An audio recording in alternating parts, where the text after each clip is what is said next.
What's up, guys? Rick here with your betting and one and done preview for this week's RSM Classic.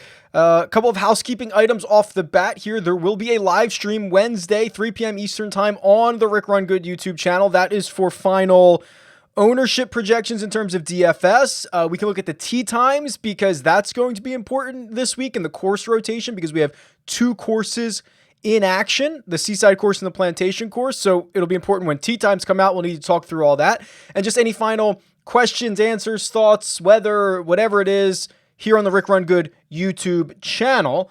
Otherwise, if you have not taken advantage of your free bet on William Hill yet, if you are in either New Jersey, Illinois, or Indiana, that information is on rickrungood.com/Will Hill. Someone told me last week they deposited $100, got a $250 free bet, put it all on Dustin Johnson to win, and at like 9-1 and won like 2,200. So free bets are good. Free bets are good things. It helps you, helps me, helps William Hill. Otherwise, here's what we're going to do. We're going to go through some outrights. We're going to talk maybe some matchups, review the Run Good one and done, and then talk about one and done options for this week. Surprisingly strong field in Sea Island this week. So let's get to it. All right, the tournament predictor tool on rickrungood.com. If you are new, welcome. What I'm trying to do with this tool is to take the numbers and determine how often each golfer can get to the winning score, which right now I have at 13 strokes gained, usually 13 or 14. That's the number that can win you a golf tournament on the PGA Tour. And then take a look at the odds and say, okay, does the golfer get to that winning score number much more often than the odds would indicate? That's what this tool was built for. And for this week, and the weaker the field, even though this is a stronger field in terms of RSM Classic history, by PGA Tour standards, might be considered a weaker field. So when you get to some of these weaker fields, not a lot of these numbers add up, right? Because there are a lot of guys in this field who don't have the ceiling of getting to 13 strokes gained over the course of 4 rounds enough to outpace their outright odds. So we're going to look at the model here. We'll go through it very quickly at the start, but I'm going to kind of just stray from it a bit. So like Justin Rose has the highest expected value on this slate. So what that means is I have him getting to the winning score about 13.5%, or I'm sorry, 6.5% of the time.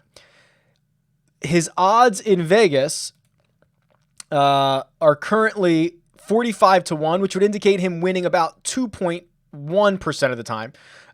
So that is a 4% increase in the expected value. So that's why Justin Rose is number 1, Lee Westwood is number 2, Shane Lowry is number 3, Matt Kuchar is number 4. The flaw with this model and the next version of this, hopefully after Mayakoba next week when I rebuild all of these tools, you're going to be able to adjust the time frame because Justin Rose hasn't had a lot of winning success lately, but because we need a lot of data for this model, it takes into account a lot of the longer term stuff. Same with Shane Lowry, Matt Kuchar, right? I mean, Lowry hasn't won or really popped up all that often since the Open Championship. Kuchar, I don't think he has a win this year, which might be the first time in a while. He tends to get at least a swing season win every so often. So you have to kind of match this with the eye test a little bit. So the way that I am going to go about this week, I'm going to start with Webb Simpson. So Webb Simpson currently, let me make sure I get this right. He is 8.5-1 on DraftKings. He's actually 10-1 on William Hill. So obviously you want to get your action in on William Hill if available. So 10-1 right now. I think we have we can really shed the notion that Webb Simpson only has 5 or 6 courses a year that he can contend on. I think we can shed that. Not that I needed a long, wet, soggy Augusta National to really solidify that for me, but another top 10 there in what should have been pretty bad conditions for him. Like he plays well everywhere. I'm willing to retire this thing. And fairway through green, I say this all the time, he's one of the best players on earth. He's had so many close calls here at the RSM Classic. He had a second place finish last year, third place the year before. He's won twice already this year, so he does actually win golf tournaments. So when you're betting outrights, obviously winning is pretty critical to that. So Webb Simpson, and I don't usually like investing in the guy with the shortest odds, and I like a lot. I like 10-1, certainly a lot more than I like 8.5-1. Then you start going down the list here, and Terrell Hatton at 16, kind of interesting. Sung Jae at 20, not as interesting. Tommy Fleetwood doesn't really win all that often. Russell Henley is 25-1, and we've been talking about Russell Henley quite a bit over the course of since the restart. Essentially, he's been one of the best, if not the best, ball striker, or at least in terms of strokes gained approach, since the restart. That is fair. There's no doubt about it. 25-1. You got to think he's got to win. So when's the last time Russell Henley has actually won a golf tournament? So I can pull this up really quickly, but I like getting a lot of Russell Henley action, even if it's not an outright. So 2017 was the last time he actually won. It was the Houston Open. Okay, so it's been 3 years. He's playing great now. But give me all the Russ Henley top 10s, which are currently about 3.3-1, so plus 335. Give me Russ Henley top 5s, 6.5-1. Give me Russ Henley matchups. We'll talk about a couple maybe when we get to the matchup parts here. So as much as I love him, it's a lot different than saying he has the win equity of Webb Simpson. He absolutely does not. But he has a lot of upside and a lot of ways that we can benefit off of him playing well this week. So I will have a lot of exposure to Henley, a small nibble on his outright number, and then I will probably load up on 5s, 10s, and potentially matchups for this week. So now I continue to look down here, and I see things that are interesting, but I think they're fair prices, and I don't love betting on fair prices, right? So Ian Poulter at 35, I'd like Ian Poulter this week. Not enough to bet him at 35-1. Brian Harman, I think, has been on a great run, and this would be a really good spot for him, but only 45-1. That's a little bit concerning. So I continue to scroll down, and the one, we talk about Doc Redman so often, and we can continue to do so. We will continue to do so. He opened at 70-1. I hope you got in on this. He is down to 60 on DraftKings. He is down to 55 on William Hill. Opened at 70. It was my first click of the week. And the reason is very clear. I mean, if you've been following along, you understand that he is one of the best ball strikers on tour, and especially in this field since the restart. Since the restart, in strokes gained approach, he's fourth in this field of anybody who has at least 20 rounds played. He has a couple of close calls, right? Played well at Wyndham, finished third. Played well at Safeway, finished third. Played well at Bermuda, finished fourth. I mean, he's putting himself in position. He just has to have a Sunday that goes right for him. This is much too long, especially in this field. I mean, you're telling me Ian Poulter is almost twice as likely to win this golf tournament as Doc Redman? Zero chance in the world of that being true. I mean, even Corey Connors. I like Corey Connors. I like the way he's trending. You could make a pretty good argument that, and maybe we can just look this up. Let's just look this up real quick. That Doc is a better ball striker than Corey Connors is. Let's look this up. Since the restart. I'm going to do since the restart, and I'm going to do Connors versus Redman, and we'll compare the numbers. All right. Now, I have not done this, so we're going to see. All right. They are essentially, so in strokes gained total, they are essentially the same player. Corey Connors plus 0.74, Doc Redman plus 0.73. So basically identical. Corey Connors is a little bit better off the tee. Doc is a little bit better on approach. Doc is significantly worse around the greens, but Doc is a significantly better putter. So they are, in theory, very, very similar players. Corey Connors, books giving, has odds twice as short as Doc Redman does. That, it doesn't add up. So I don't know if Doc's going to win this week. He probably has in reality, 2% chance, right? Something like that. But that number is, the number's way off. 70-1 was way off. Even 60 is still probably a good number. once you start to get into the 50s and below, that's probably where he should be. But that was my first click of the week. It just does not add up.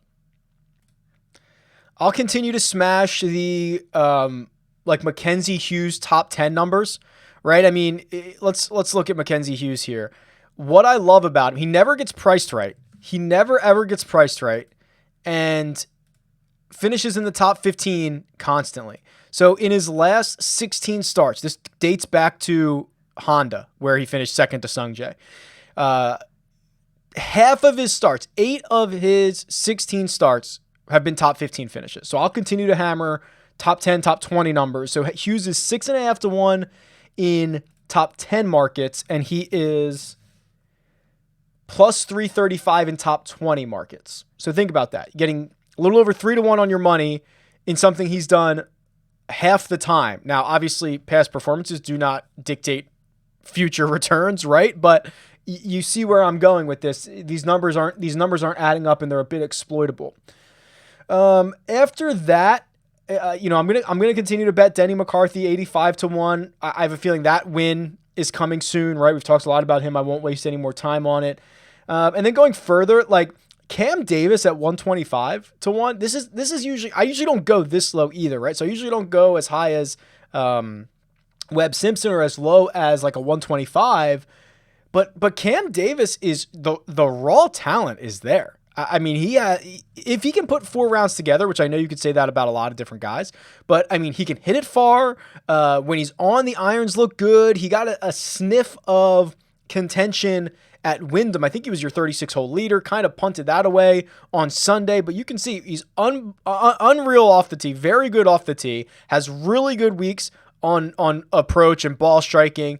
He can putt well at times. I mean, he's going to put this all together at some point, and he's going to win. I mean, I believe that. 125 to 1 is a really good number on him. So that's probably how I'd round out my card for this week. Let's turn our attention to some matchups and see if we can find any value over there. I was clicking around William Hill to get to the matchups, and I actually am impressed with a lot of the new golf offerings they have. They've done a good job of putting out new stuff. They have European Tour matchups this week. They have futures for the PGA Tour money list winner, which is kind of interesting. So what caught my eye here, and this caught my eye, I think it was last year or the year before, like they had Justin Thomas, or somebody had Justin Thomas at 11 to 1, and that would, like, if I wanted to lock my money up for 12 months, I would have bet everything on it. I did not. Of course, he does end up winning the money title, but like Jon Rahm's 10 to 1 right now. Jon Rahm in the money list. First of all, the season just started. Jon Rahm has 1.3 million. DJ's in first with 3.1. There are a ton of events to go. Like Jon Rahm at 10 to 1 feels like the number that you want to be taking here, right? As he continues to have this breakout, just absolute great part of his career. Like DJ's 2 to 1. I don't think he's 5 times as likely to win the money title than Jon Rahm this year. So if I want to lock my money up for until August of next year, September of next year, that would be the bet that I want to make. Okay, matchups. Let's do this here. So I will pull up the head-to-head simulator, and I will go since the start of 2020. That's my go-to time frame for this. And let's see if we can find some interesting matchups. I mentioned I wanted Henley. The first Henley matchup that I see is against Harris English, which unfortunately I love both of these guys, right? And I bet you English is a favorite in this matchup according to the model because he's been so consistently good. But let's see. Yeah, so Harris English, I have him about 52% to win this. So his money line should be about minus 108. DraftKings has him at minus 120.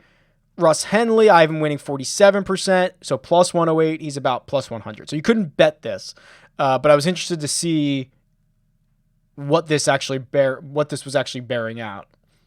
Here's another interesting one: Kokrak versus Sam Burns. Right, Kokrak's been pretty good, but Burns has had a couple of higher finishes, although Kokrak won. So let's see. This might be a big Kokrak number. Let's see. Oh, no, pretty even. Okay, so Kokrak is 50.6% to win this. I have him at minus 102. DraftKings has him at minus 136. So you can't Can't bet the Coke Rack side of it. Burns plus 110. Ivan plus 102. It's close. It's probably not big enough for me to bet. I certainly could not bet the Coke Rack side. If you made me bet a side, it would be Sam Burns. Let me see if I can find one with a much bigger difference here. This one might be pretty big. Joel Damon versus Harold Varner III. I thought Varner was pretty disrespected, yeah, in a lot of these outright markets. So here's what I have. I have Varner at winning this 60.6% of the time, minus 153. DraftKings has him at minus 125. That's probably big enough to bet. I'm trying to think here. Yeah, I would. It's really close. I like the ones that kind of go through zero a little bit. And I have it at they should be a favorite, but you're getting plus money on it. This is not that, but that's a pretty good one. Let me see if I can find a really big one here. Stuart Sink, Adam Hadwin. Well, Sink's been better. Oh, I bet you this one's pretty. Well, let's see. Malnati, who has low-key been great this season, but I'm using the whole year, the whole calendar year. So Malnati versus Patton Kazire. He hasn't been good, right? Yeah, I have, they're both not great. I have Malnati at 56%. He should be minus 130. DraftKings actually has Kazire at minus 120. So that would be probably one of the bigger differentials we're going to see. It would be betting Peter Malnati at plus 100, even though I have him at about minus 130. So that's a pretty big one. That makes a lot of sense. I could get behind that. One and done update. So there were a lot of people in the Run Good one and done with Dustin Johnson. So congratulations. Let me see here. There were, I don't know, 64 of you, something like that. I mean, almost everybody had DJ. There was a lot of JT. There was a lot of Rory out there. There was a lot of Brooks. There was a lot of Rom. I mean, with a stacked top 10 leaderboard, basically everybody got some type of money here. And what that does is now creates a log jam atop the standings. Logan Dempsey, who entered last week as the leader, now has plenty of company. There are now 1, 2, 3, 4, 5, 6, 7, 8, 9 entries over 4 million. Brandon K9 leads the way, 4.6 million. He is only $400 ahead of a Storm of Sharks, and they are only like $9,000 ahead of Rex Grant. I mean, it is tight at the top. Still a lot of golf left to be played. Like 4 more majors, right? I mean, it's just there's so much golf to be played, but it's cool to see all these guys stacking up at the top. Congratulations to everyone. One and done for this week. Let's talk through the options here. I really don't think we need to overthink this too much, right? Webb Simpson is, to me, very clearly the one and done play. I just got done explaining why we need to shed the title for Webb Simpson of only having 4 or 5 courses that he plays well on. I mean, this is certainly one of them, but where else would you want to save Webb for? Wyndham would be the obvious choice. So that's at the end of the season, right? So before we get to the playoffs, so you'd save him for then. I mean, are you going to run him and try to go back-to-back at Waste Management? I mean, this just feels like the perfect spot to use Webb, so I don't think we need to really overthink this too much. I do think that someone like a Harris English is also kind of interesting. So if you wanted to be a bit contrarian and you wanted to, fade Weber, I mean, Harris English has been phenomenal. He lost to the buzzsaw that was Dustin Johnson at the Northern Trust, right? Like when DJ was 30 under and everybody else in the field got lapped. That was Harris English finishing second. So he has winning-ish upside, right? He has the upside to get there. Russ Henley, you might have already used him, but feels in a pretty good spot. What I assume people are going to want to do is play Kevin Kisner, right? So let me pull up Kiz. And, he's the course horse. He's the guy that has played so well here. Let me see if I can find this. Yeah, here's the RSM Classic, right here. So 9 starts, averaging about 300,000. One of the best uses of Kevin Kisner. But I guess the argument is, do you have to use Kevin Kisner? Do we have to at all? Like, I know there's 50 events this year, but is Kevin Kisner one of the guys that we need to use? I would argue no, especially like I tried to make this argument on the First Cut pod last night. I like Kevin Kisner just in general, right? I don't need to play him the week that everyone else does, whether that's in DFS or one and done or whatever, because he's popped off in other places, right? He popped off at Northern Trust. He popped off at Wyndham. He popped off at Rocket Mortgage. Why would I use him here where he might be the highest owned, or he's probably going to be the highest owned he is all year long, when I can use him anywhere else at a fraction of the ownership? And he's maybe just as likely to contend. Like, just go get him at a short course that requires good ball striking. I don't know. I probably won't use Kisner this year. And if I do, it won't be here. So I think there's a couple different strategies you can take. It might be Square. Maybe I should just be rolling him out, but I don't know. It won't be Kisner for me, but I imagine a lot of people are going to opt for it. Okay. Let me know what you think. Tweet me at RickRunGood. Leave a comment below. Also, reminder, Wednesday, 3 p.m. Eastern Time, RickRunGood YouTube channel, the RSM Classic live stream. RickRunGood.com/Will Hill for your free bets if you live in New Jersey, Illinois, Indiana, and more states hopefully on the way soon. Outside of that, best of luck this week. Talk to you guys soon.